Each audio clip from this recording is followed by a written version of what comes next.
Imagine stepping outside your house, ready for a simple walk, but the world no longer follows the rules of north, south, east, and west. Instead, your path bends and twists according to your emotions. Happiness might pull you towards sunlit streets filled with music and laughter, while sadness drags you down narrow alleys, endless and gray.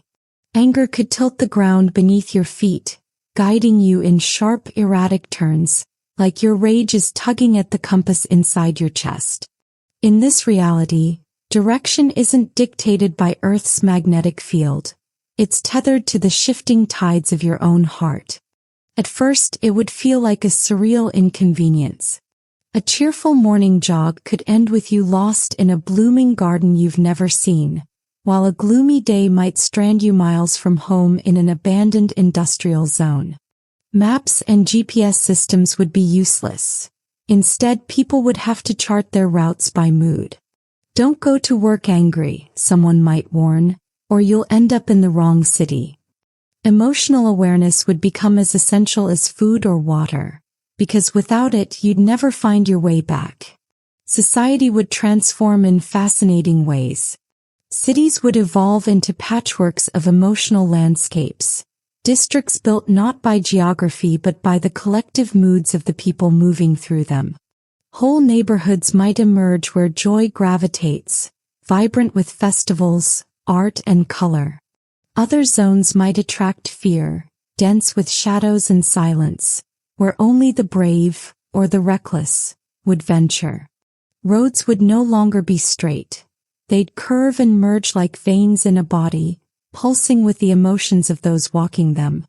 Transportation itself would be reimagined. Buses and trains not guided by schedules or tracks, but by the shared feelings of passengers, a vehicle veering right if most on board are hopeful, left if despair takes hold. Relationships would grow even more complicated. Picture trying to meet a friend, but your sadness keeps pulling you away from their joy, as if your hearts are magnets repelling each other across the map. Lovers might discover that being together requires not just affection, but synchronization of moods. Otherwise, one could be swept away into a completely different emotional corridor. Therapy would become not just about healing the mind, but about navigating reality itself, teaching people how to stabilize their inner compass to reach the places and people they love. Governments would struggle to maintain order. Police might chase criminals only to be yanked off course by a sudden surge of fear or guilt. Borders would blur as emotions carried people across lines drawn on maps that no longer matter. Wars might collapse under their own absurdity, with armies scattered in 1,000 directions the moment panic or doubt spreads. Conversely, propaganda could become weaponized to manipulate emotions en masse, steering entire populations away from, or toward, specific regions simply by stoking collective feelings. And then there's the question of discovery. If emotions guide direction, could intense feelings open doors to places no one has ever been?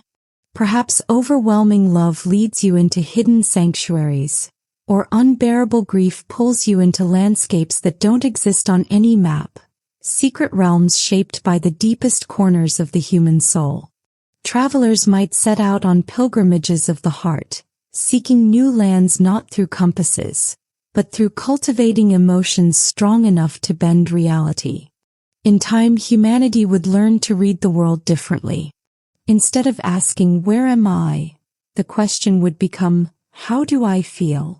Journeys would no longer be measured in miles, but in moods, every step a reflection of the inner world projected outward. Navigation apps might be replaced with meditation guides, helping people find equilibrium so they don't get hopelessly lost in their own despair. Cities might even adopt emotional weather forecasts. Today's joy currents are strong, expect crowds near the parks.